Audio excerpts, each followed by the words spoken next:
हिंदी की चुनिंदा कहानियों के चैनल में आपका स्वागत है। आज सुनिए डॉक्टर मधु चतुर्वेदी जी की लिखी हुई कहानी अपने को तलाशती जिंदगी। तो शुरू करें कहानी अपने को तलाशती जिंदगी। ट्रेन की रफ्तार धीमी होनी शुरू होते ही अंदर यात्रियों की हलचल तेज होने लगी थी। एक अजब सी धक्का मुक्की होती ही है। सभी को उतरना है। ट्रेन में कितनी भी देर बैठ लें, लेकिन स्टेशन आने पर धैर्य से उतरने का धैर्य किसी में नहीं होता। आगे आकर पहले उतरने की बेताबी में सूटकेस खींच खींच कर दरवाजे के पास लगने शुरू हो गए थे। भाई साहब धीरज रखिए, सभी को उतरना है। यहाँ घर कोई नहीं बना रहा है। जगह के लिए क्यों परेशान हो रहे हैं? ज़मीन के पट्टे नहीं लिखे जा रहे हैं। माफ़ कीजिए बहन जी, जरा सी जगह देंगी? प्लेटफॉर्म पर खड़े बेटे को ज़रा हाथ हिलाकर बता तो दें। बहन जी, आपके सूटकेस आगे लगे हैं, पहले आपके ही उतरेंगे। आप ज़रा पीछे तो हट जाओ, हम उतार देंगे आपका सामान। सब एक दूसरे को ज्ञान दे रहे थे, शायद अपने अंदर की बेताबी को ही दिलासा दे रहे थे। द्वितीय श्रेणी के वातानुकूलित डिब्बे में बैठी संजना को हलचल के साथ ही समझ आ गया था कि उसका गंतव्य आ गया है, लेकिन वो इत्मीनान से बैठी थी। उसने ये तय कर लिया था कि वो सबके उतरने के बाद ही उतरेगी। उसे हंसी आ गई कि मिनट भर में सब उतर जाते हैं, लेकिन वो मिनट किसी के पास नहीं होता। ट्रेन प्लेटफॉर्म के साथ साथ चल रही थी। कुली डिब्बे के साथ दौड़ रहे थे और डिब्बों के भीतर चढ़ने की हड़बड़ी उन्हें भी थी। कुली के साथ दो सिपाही भी डिब्बे में चढ़े। संजना को आकर सैल्यूट किया, कुली से सामान उतरवाया। अप्रत्याशित, संजना ने तो अपने आने की सूचना किसी को दी नहीं थी। मुखबिरी यहाँ भी होती है। उसे हंसी आ गई। प्लेटफॉर्म पर खड़ी गाड़ी में संजना डाक बंगले के लिए रवाना हो गई। पुलिस अधीक्षक के रूप में संजना के लिए ये पहला जिला था। रुतबे का गर्व था तो राजनीतिक दबावों, स्थानीय राजनीतिज्ञों के साए में पलते अपराधियों से निपटने की चुनौती भी थी। खैर, जैसा होता है, अधिकारी के पहुंचने से पहले उनकी सोच, कार्यशैली, पसंद नापसंद, उनकी वरीयताएं महकमे तक ही नहीं आम लोगों तक पहुंच जाती हैं। संजना तो फिर पूरे पुलिस सेवा के रिकॉर्ड में अपवाद ही थी। वरीयता क्रम की सूची में टॉपर संजना मिशन चैरिटी में पली बड़ी थी। इस तरह की संस्थाओं के लिए उनकी संवेदनशीलता भी लोगों के लिए अपरिचित नहीं थी। आए दिन उनका शहर की इन संस्थाओं में होने वाले कार्यक्रमों में शिरकत होने लगी। विभिन्न संस्थाओं के लोगों के लिए उनकी मदद सहज उपलब्ध थी। अपनी समस्याओं के समाधान के लिए वे बेधड़क बेहिचक आते जाते थे। और बच्चों बालिकाओं की संस्था की आड़ नेताओं, पुलिस के साए में व्यभिचार के अड्डे चलाने वालों के लिए चेतावनी थी कि वे गलती से भी उनके हत्थे न चढ़ जाएं। वो सीधे जेल नहीं भेजेंगी, सड़क पर हथकड़ियाँ डालकर घुमा सकती हैं, जनता के हाथों सुपुर्द कर सकती हैं। ये बस संदेश ही काफ़ी था, उन्हें कुछ करना नहीं पड़ा। खोए हुए बच्चों के लिए चल रही संस्था के प्रति उन्हें विशेष स्नेह था। कहती भी थीं कि इनकी कहानियों में मैं अपने को ढूंढती हूँ। शायद मैं ट्रेन में छूट गई हो, मुझे भी किसी रिश्तेदार ने ऐसे ही लावारिस छोड़ दिया हो। शायद अपने घर का रास्ता मैं भूल से भटक गई हूँ, तब से भटक ही तो रही हूँ। मुझे मिशन चैरिटी ने ना लिया होता तो मैं कहाँ होती। काश इनको अपने घर या माता पिता की कोई याद मिल जाए। जनता जनार्दन संस्था की समर्पित समाज सेवी दमयंती जी ने संजना की मदद से 4 बच्चों को उनके माँ बाप को खोजकर मुंबई, बेगूसराय, धनबाद, गया शहर पहुंचाया। संजना और दमयंती जी की चारित्रिक पारदर्शिता ने दोनों के बीच एक अजब आत्मीयता का रिश्ता बना दिया था। संजना को उनके अंदर अपनी खोई हुई माँ दिखती थी, तो अविवाहित दमयंती जी को युवा पुलिस अधीक्षक संजना में एक पुत्री। रविवार का दिन था। दमयंती संजना के निवास पर उनके लॉन में बैठी कॉफ़ी पी रही थीं। दमयंती जी ने कहा, संजना जी, आपके मेस की किचन में एक लड़का काम करता है। एक बार मैं उसे आपसे मिलवाना चाहती हूँ। हालांकि उम्र में वो 20 साल से ऊपर का है। निहायत ही शरीफ और मेहनती है। उसका कोई नहीं है। हमें सड़क पर बस ऐसे ही मिला था। हमने अपने पास ही रखा, काफ़ी काम सिखाया। हमारे आग्रह पर ही पूर्वाधीक्षक ने उसे मेस में काम पर लगा दिया था। वो वहीं काम कर रहा है, लेकिन अब तक अपने घर और घरवालों की तलाश उसकी सूनी आंखों में है। एक ही बात को वर्षों से दोहराते दोहराते वो कहानी तो साथ चल रही है, लेकिन उनका कोई किरदार अब उसकी याद में नहीं है। संजना बोली, आज ही उसे बुलाइए ना, कोशिश तो कर ही सकते हैं। कुछ कहानी तो बताएगा ही, बाकी हम लोग मिलकर पूरी करेंगे।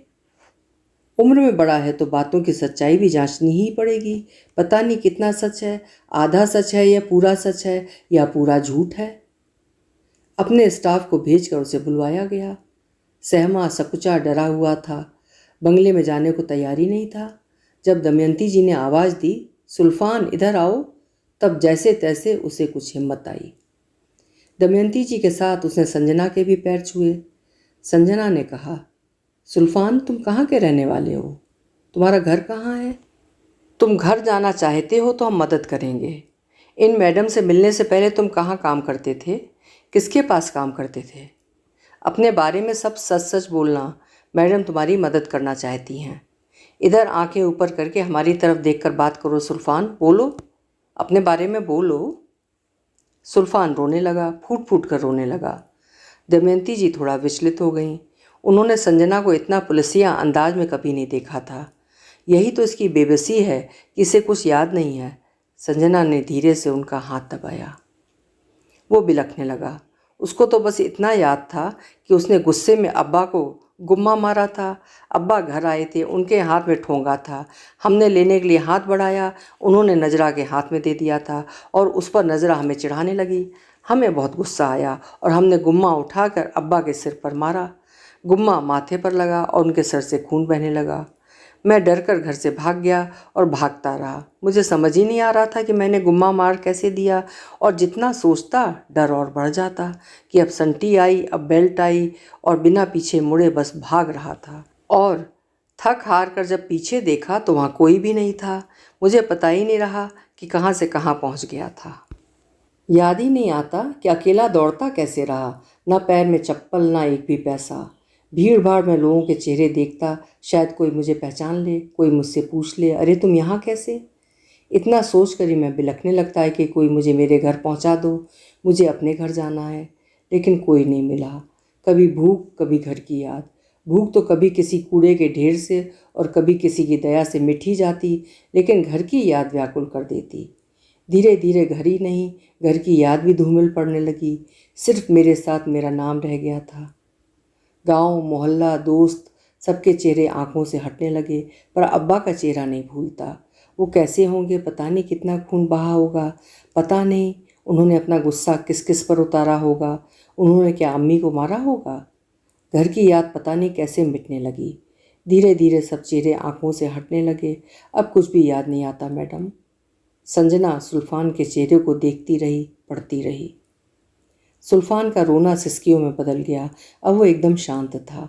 दमयंती जी अशांत थीं। सुल्फान के साथ उनकी अतिरिक्त आत्मीयता थी। इतनी नरम दिल संजना सुल्फान के साथ अचानक ऐसा बर्ताव क्यों करने लगी? शायद वो उस पर विश्वास नहीं कर पा रही है। बोली, बार बार बोलते बताते इसे एक कहानी तो याद रह गई है, लेकिन इसे किसी की शक्ल भी याद नहीं रह गई है। संजना ने सुल्फान को चाय नाश्ता करा के मेस वापस भेज दिया। बात आई गई हो गई। दमयंती जी ने फिर कुछ पूछा भी नहीं। संजना लीव पर चली गई थी। मिशन चैरिटी होम आज भी उनका घर था। संजना ने अपनी माँ समान सिस्टर जयसिंथा मैम से सब हाल पूछे, सबके हालचाल लेती रही। वो नानी अब कैसी हैं, उनका स्वास्थ्य कैसा है, वो भी बहुत याद आती हैं। कितना प्यार और अपनत्व उन्होंने दिया है, मैं भी बस वैसी ही बनना चाहती हूँ। सिस्टर जयसिंथा को लग रहा था कि इतनी वरिष्ठ पुलिस अधिकारी के अंदर आज भी वही संजना बसी हुई है। सिस्टर जयसिंथा ने नानी को फ़ोन किया कि आपकी पुलिस अधीक्षक बेटी आपसे मिलने आ रही है, उसे आपके हाथ की कचौड़ी आलू खाने हैं। शाम को सिस्टर जयसिंथा के साथ संजना नानी के घर पर थी। दोनों एक दूसरे को देखकर भाव विभल हो उठी। नानी से लिपट कर उन्हें गोदी में ऊपर उठा दिया। अरे क्या करती हो, गिर जाओगी, नानी अभी भी तुझसे तो भारी ही हैं। सभी खिलखिला उठे। नानी कचौड़ी आलू खिला रही हैं ना? क्या फरजाना अभी भी आपके साथ काम कर रही है? नानी बोली, अरे उस मरी ने हमारा घर कहाँ छोड़ना है, यहीं है, बड़े मन से कचौड़ी आलू बनाए हैं। उसे तुम्हारी याद है, लेकिन अपने आप से बहुत दुखी है। आज 14 बरस हो गए, उसका बेटा घर से भागा तो लौटा ही नहीं, और वो पगली बस उसी की बाट देखती रहती है। फरजाना की नज़र अब कमज़ोर पड़ गई थी। 30 वर्ष उसे घर में काम करते हो गए थे। नज़रा और अबरार की शादी हो गई थी। उसका बस एक ही दुख था कि इतना छोटा सा गुफरान आखिर इतनी दूर कहाँ चला गया। उसकी आंखें पतरा गई थीं कि अभी गुफरान आता होगा, अब आता होगा। बिना कपड़े लत्ते पैसे के इतने दूर कहाँ चला गया जो वापस नहीं आ पाया। चप्पल तक पैर में नहीं थी। संजना को हल्की हल्की हर बात याद आ रही थी। नानी मिशन चैरिटी में आया करती थीं। हम बच्चे उनके आने पर कितना खुश होते थे। सब बच्चे उन्हें नानी कहते थे। नानी किसी भी बहाने बच्चों को अपने यहाँ आमंत्रित करती थीं, लेकिन हम लोगों के लिए वो उत्सव होता था। हम लोगों की दुनिया मिशन चैरिटी होम और नानी के बीच सिमटी थी। हमने भी नानी के घर में और कोई देखा हो कभी याद नहीं। नानी बहुत बातें पूछती रहीं, किस्से सुनती रहीं। फरजाना को बहुत याद नहीं था, लेकिन खुश थी कि वो इतनी बड़ी अफसर बन गई थी। संजना ने नानी से पूछा, आप और जयसिंथा मैम इस बार मेरे साथ चलो, मुझे बहुत अच्छा लगेगा। आप कहो तो कुछ एक रोज़ के लिए फरजाना को अपने साथ ले चलें। मैं कार से ही आई हूँ, आप मना मत करिए। नानी मान गई। संजना को पुलिस वर्दी के रुतबे में देखने की मंशा उनकी भी बहुत थी। सिस्टर जयसिंथा उन्हें बताती रहती थी। जयसिंथा मैम के लिए होम छोड़कर जाना संभव नहीं था। बस्ती पहुंचकर संजना को उसके बंगले और वर्दी में देखकर नानी बहुत खुश थी। फरजाना को भी नानी ने अपने कमरे में रखा था। ज़मीन पर बिस्तर लगवा दिया था। इसने तो कभी सड़क नहीं पार की, यहाँ बंगले में ही कहीं खो जाएगी। रविवार का दिन था। संजना और नानी लॉन में बैठे थे। संजना ने दमयंती जी को भी बुला लिया था। संजना जब से आई थी, दमयंती जी ने उन्हें नानी की छवि दिखाई देती थी। दमयंती जी आ गईं। संजना ने उन दोनों को आपस में परिचय कराया। वहीं ब्रेकफास्ट चलता रहा। कचौड़ियाँ और आलू की सब्जी खाकर दमयंती जी गदगद थीं। इतनी स्वाद वाली कचौड़ी तो तुम्हारे पास पहली बार खाने को मिली है। हम तो नानी के पास इसी स्वाद से बड़े हुए हैं। संजना हंस रही थी। तभी गार्ड सिपाही ने आकर कहा, मैडम वो मेस वाला लड़का आया है, आपने बुलाया है। दमयंती जी चौंकी, आज क्यों आया है? इस बीच हमारी भी उनसे कोई बात नहीं हुई, लेकिन चुप रहीं। सुल्फान अंदर आया। उसने नमस्ते करते हुए सबके पैर छुए। वो दमयंती जी की तरफ देख रहा था, शायद उन्हीं ने बुलवाया होगा। संजना बोली, अब आपको मिलवाते हैं ये स्वादिष्ट कचौड़ी बनाने वाली सरप्राइज से। संजना ने फरजाना को अंदर से बुलवाया। सब एक दूसरे से लगभग अपरिचित ही थे। संजना प्रश्न पर प्रश्न करके उसे झकझोर रही थी कि अटकी कोई याद उसे रास्ता दिखा दे। सुल्फान, तुम्हें अपना घर याद है? याद है तुम्हारी अम्मा कहाँ काम करती थी? सुल्फान, तुम्हें अपने भाई बहन के नाम याद हैं? वो नानी याद है जहाँ तुम सब भाई बहन उनके यहाँ पढ़ते थे? शाम को और भी बहुत से बच्चे आते थे, कुछ याद है? मिशन चैरिटी से वहाँ कभी कभी और भी बच्चे आते थे, कुछ याद है? लॉन में क्रिकेट खेलते थे, कुछ याद आ रहा है? वो अवाक, हैरान। ये महिला जो तुम्हारे सामने खड़ी है, इसे ध्यान से देखो, पहचान सकते हो? कोशिश करो, कुछ याद करो। फरजाना, तुम गौर से देखो, देखो, पास से देखो, तुम्हारी तो नज़र भी कमज़ोर हो गई है, देखती रहो, कुछ याद करो। ये सुल्फान है, ये इन मैडम का बच्चा है। सुल्फान। सुल्फान, नहीं मैडम, ये सुल्फान नहीं है, ये इन मैडम का बच्चा नहीं है, यही हमारा गुफरान है। गुफरान, गुफरान, गुफरान कहाँ चला गया था? वो गुफरान को ऊपर से नीचे तक टटोल रही थी। इतना बड़ा हो गया है, अरे कहाँ चला गया था?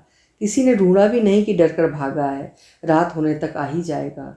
उस दिन से आज तक ढूंढ ढूंढ कर हम सब कितने परेशान रहे। गुफरान, मेरा गुफरान मिल गया। सुफरान अब छोटे बच्चे की तरह दहाड़े मार मार कर रोने लगा। अम्मी से चिपट कर बदहवास खड़ा था। अम्मी, हम तुम्हें नहीं ढूंढ पाए और तुमने हमें ढूंढ लिया। हम तुम सबको याद करके कितना रोए हैं। अब्बा ने तुमको मारा तो नहीं था? हमें बहुत डर लग रहा था। अब्बा हमें मारने क्यों नहीं दौड़े? हमें पकड़कर बेल्ट से पिटाई क्यों नहीं की? उस बेल्ट की पिटाई से बचने के लिए मैं कहाँ से कहाँ पहुँच गया। संजना प्यार से बोली, तुम्हें अब याद आया? तुम सुल्फान नहीं गुफरान हो। मैं संजना हूँ। अब याद आया? हम नानी के घर जब आते थे तो क्रिकेट खेलते थे, नर्सरी गीत गाते थे, कबीर के पद गाते थे।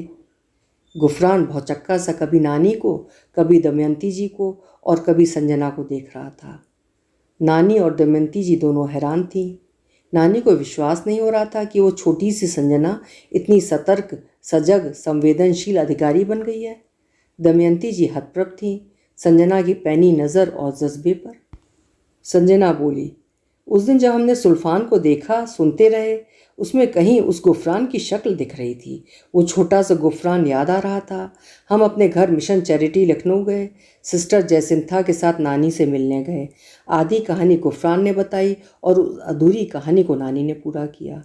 ना मैं गुफरान को कोई आश्वासन देना चाह रही थी, ना फरजाना को।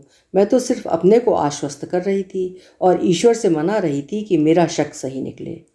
मिशन चैरिटी से हम बच्चे जब नानी के घर जाते थे तो सच में लगता था कि नानी के घर आए हैं। हम तो नानी का दूसरा नाम भी नहीं जानते। वहाँ दिन बिताते। फरजाना दीदी को तो बस खिलाने में मज़ा आता था। जहाँ तक हमें याद है, ये फरजाना दीदी के सारे बच्चे यहाँ नानी के यहाँ ही खेलते मिलते थे। नानी ढेर खाना बनवा कर रखवाती थी। आज मेरी कहानी पूरी हो गई। जिस दिन मैं अपने घर वालों से अलग हुई थी, उस दिन किसी ने हमें पहुंचा पाया होता तो शायद मेरी कहानी कुछ और होती। एकदम खिलखिला कर मूड को बदलते हुए बोली, अरे तो फिर मुझे माँ स्वरूपा, सिस्टर जयसिंथा और नानी कैसे मिलती? अभी आप सुन रहे थे डॉक्टर मधु चतुर्वेदी जी की लिखी हुई कहानी अपने को तलाशती जिंदगी। आशा है कहानी आपको अच्छी लगी होगी। कल मिलेंगे फिर किसी उम्दा कहानी के साथ। आपका समय शुभ हो।